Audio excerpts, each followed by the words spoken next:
Good morning today, 11 December 2024. We are going to discuss editorials from Indian Express. First article here, we talk about skill development, what is happening in the country, why skill development is necessary. When you compare men and women, the skill gap is going to increase and it is causing a huge unemployment crisis in India.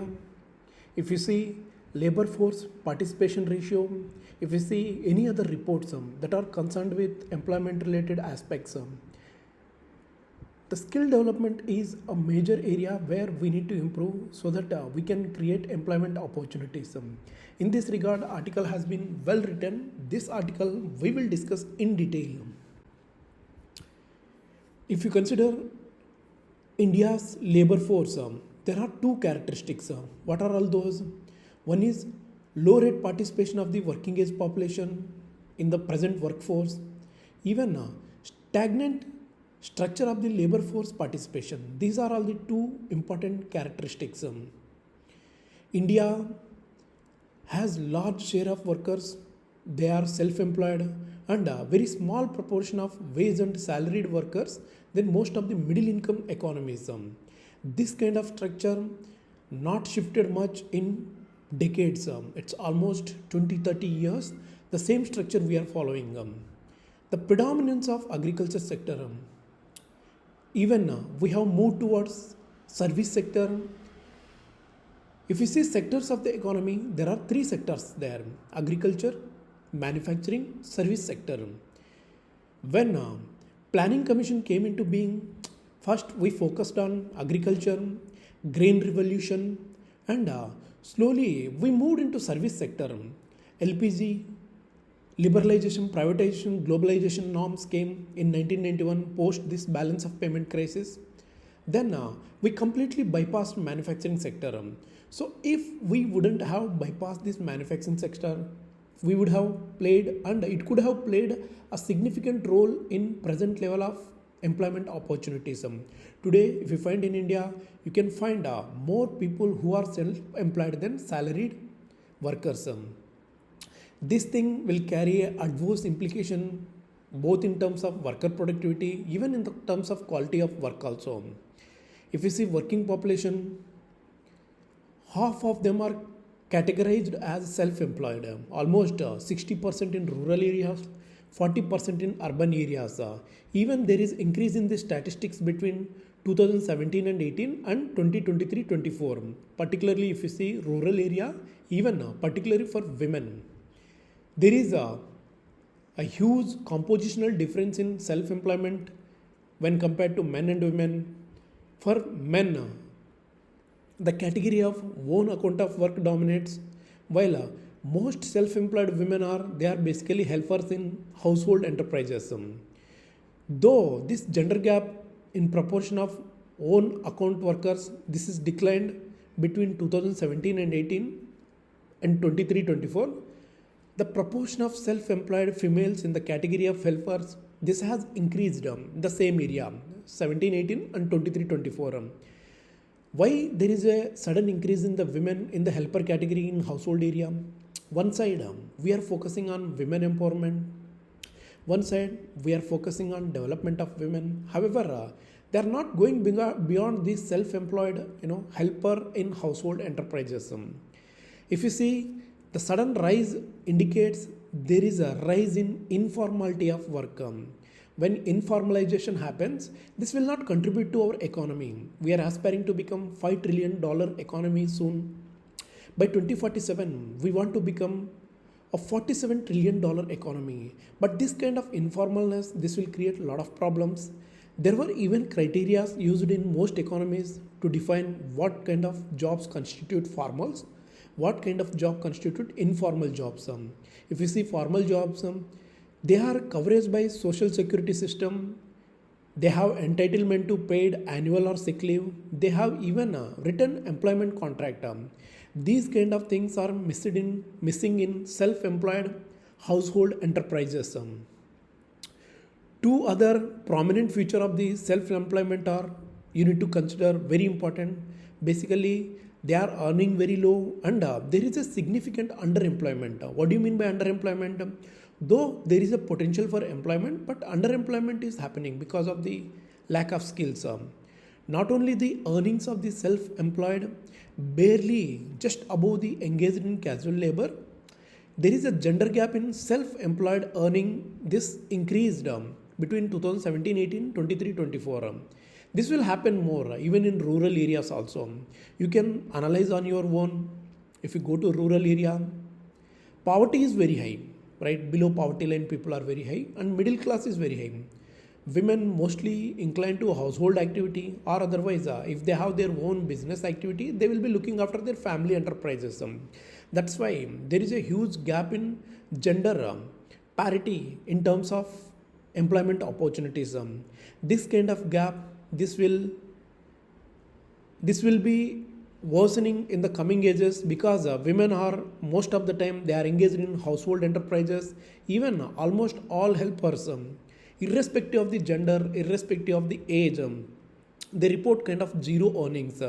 Second thing, if we see both rural and urban self-employed women, how many hours of work they used to do, this is very low, because almost like less than 40 hours per week. Even if you consider 8 hours per day, 5 days a week, 40 hours they need to work. They are not even working 40 hours, less than that. So the proportion of workers who are available for additional work, this tends to highest among the self-employment workers in the rural areas. The majority of self-employment work is also of poor quality. Even there is a fallback option when better work opportunities are unavailable, particularly in case of rural area, basically for women. Now we need to ask one bigger question. Why? What are all the constraints in order to improve the quality of self-employed work, either in terms of the nature of work or transition into salaried work? Right? Women are not going to formal sector. They are kind of informal sector only. How can we formalize the sector? That is what we need to contemplate now. If you see low education and skills, poor access to formal credit, legal support, they are just main limitations.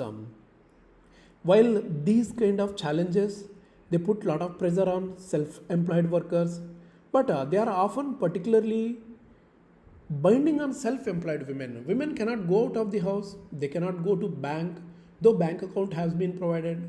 Even if we see in democracy also, third tier of the government, Panchayati Raj system, 73rd Constitutional Amendment Act, wherein women basically become sarpanch of that village, but her husband rules. There is a common notation called sarpanch pati, basically. So these kind of things, basically these kind of challenges we need to avoid. We need to empower the women. We need to provide educational and vocational training. The proportion of the self-employed with grade class 12 or above education just only 17% in 2017-18, and it just increased to marginally 20.6% in 2023-24. Education levels, they are particularly low for self-employed women. Basically 9% of these women, they have completed high school or beyond. If you see 23-24, this is just 11.4%, a slight marginal increase. The proportion of all self-employed with formal or vocational training, this is just 3% only. If we consider occasional training, this can be transforming in enhancing the quality of self-employment, even in entrepreneurship also, even broadening choices and expanding work opportunities. There is a need for conscious attempt to link skill training to entrepreneurship. Niti Aayog, in their report overhauling this industrial training institutes, they told any ITI they arrange for tie-ups with financing institutions so that they can make credit available to these ITI pass outs, even to start enterprises also. Prime Minister has brought up one scheme called Pradhan Mantri Mudra Yojana. This is kind of open for self-employed people, basically small manufacturers or kind of artisans. But ITI so far they are not able to channel the startup funds for their trainees. Government on one end pushing a lot to vocational training, even entrepreneurship, self-employment opportunities also, but the kick is not happening. If you consider access to formal credit, there is a lack of access for formal credit markets because the size and scope of the self-employment, entrepreneurship, even their ability to create establishment that generates kind of employment. If, for example, 41% of the unincorporated non-agricultural establishment, they employ about almost 10 crore workers in 2023. They operate on a small scale within household premises. Basically, this was surveyed by unincorporated sector enterprises, ASU say. Even 5 crore 53 lakhs of this establishment, they are just own account establishment. That means they have not employed even not hired worker on fair regular basis. These things will tell us that less than 1/5 of those workers who have been hired in these establishment works, this can create employment by hiring other workers. It is not a surprise. Even annual gross value added per worker or worker productivity in own account establishments is just about 50% of that household working enterprises. Suppose say if own enterprises they do some 1 lakh, that means household enterprises that will do just 2 lakhs only.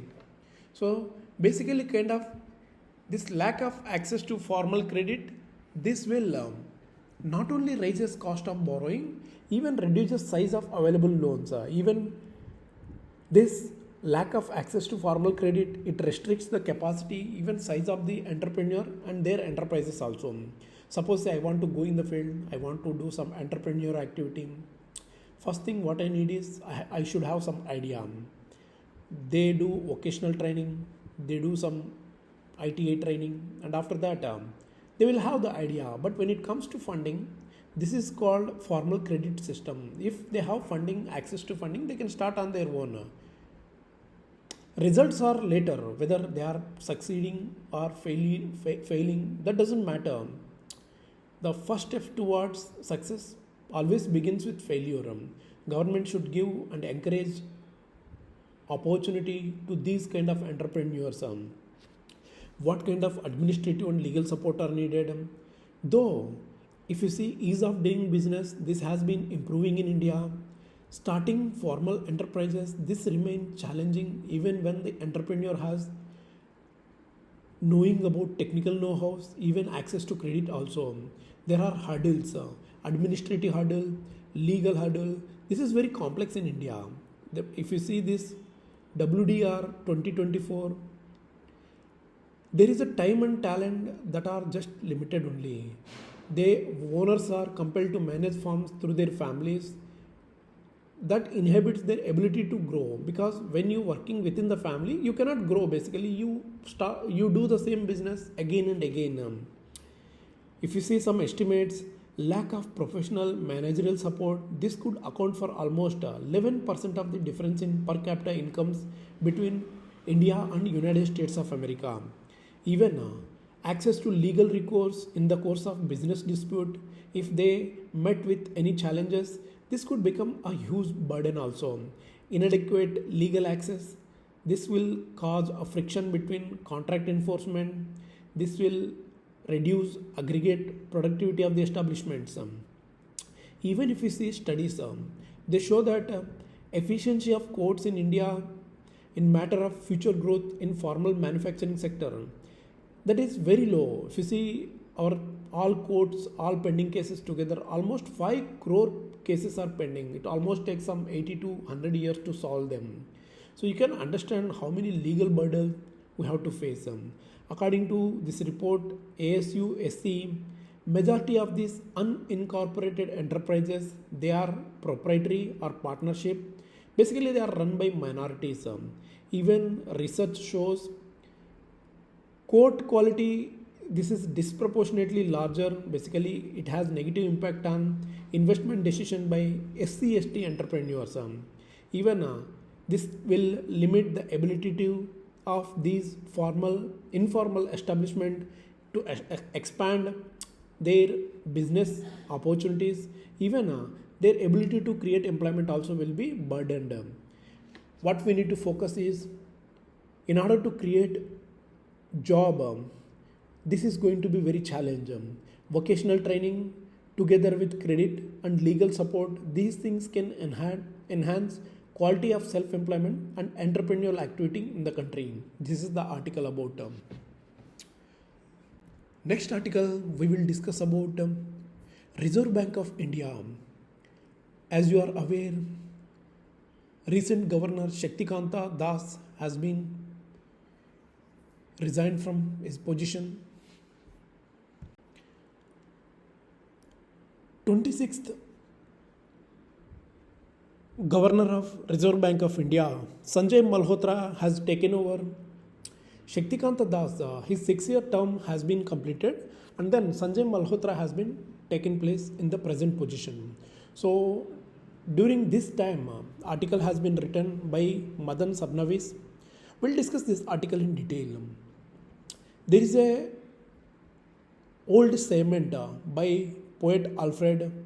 The old order changes, this will yield a place to new. What happens is, whenever the order changes, this will give rise to new position. This not only true in this context, even in several contexts also.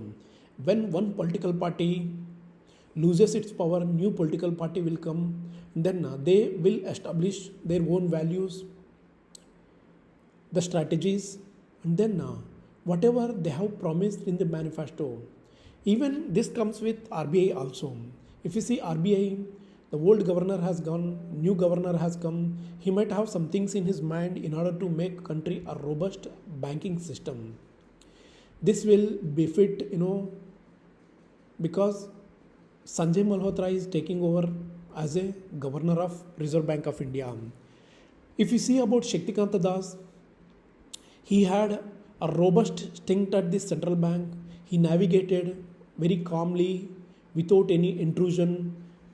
Even there were tough times. During COVID also, he managed things very well.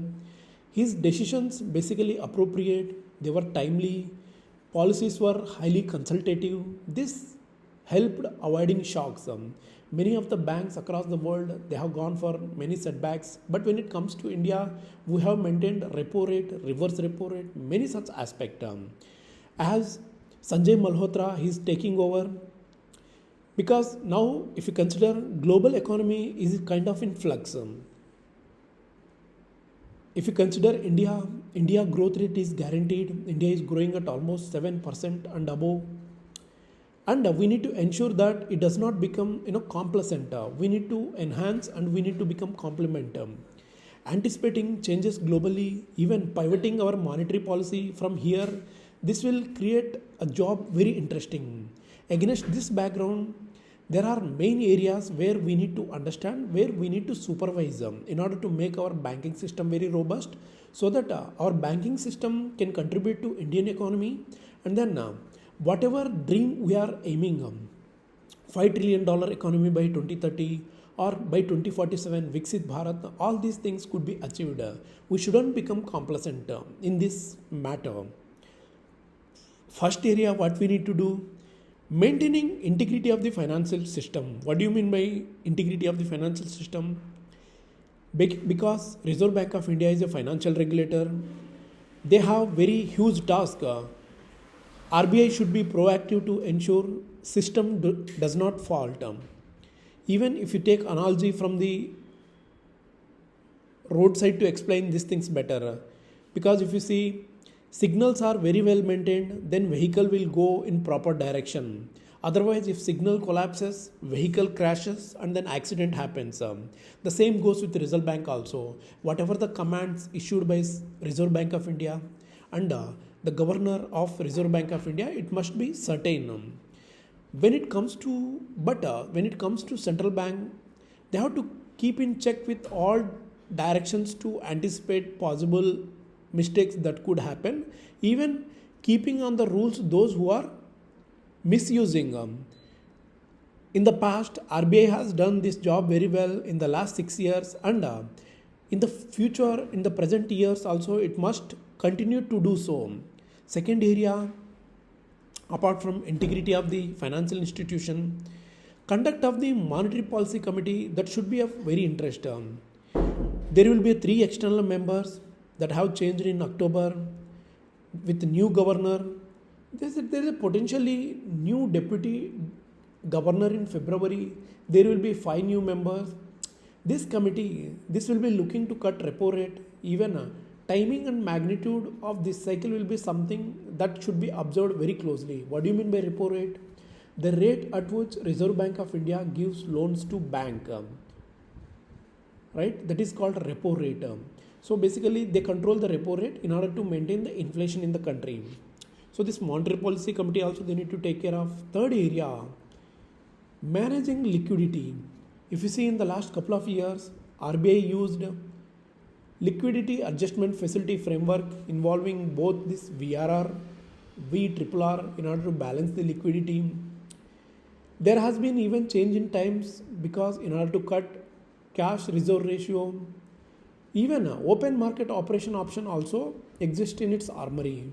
Basically, these are all the tools through which Reserve Bank of India can manage liquidity in the country. This approach they are taken to ensure liquidity will be observed very closely in the market. Liquidity, this is seemed to affect quantum of government cash balance that is held with RBI.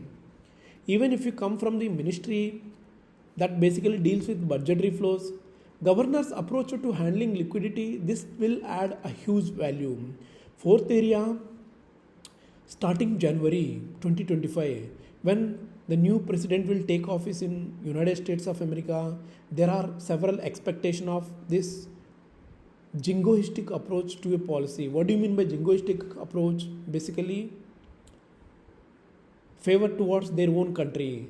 This will have huge impact on the interest rate, flow of the funds, currency, prices among other things. When they increase the interest rate, whatever the funds the foreign nationals have saved in your country, they will take out our funds. Then rupee and dollar will weaken.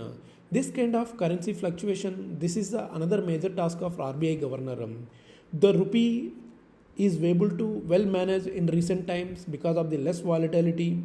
But the management of volatility in the foreign exchange market, this will be another area that will deserve a merit of attention. Fifth area, Reserve Bank of India, they have seamlessly carrying out functions of the government's banker for last 10 years.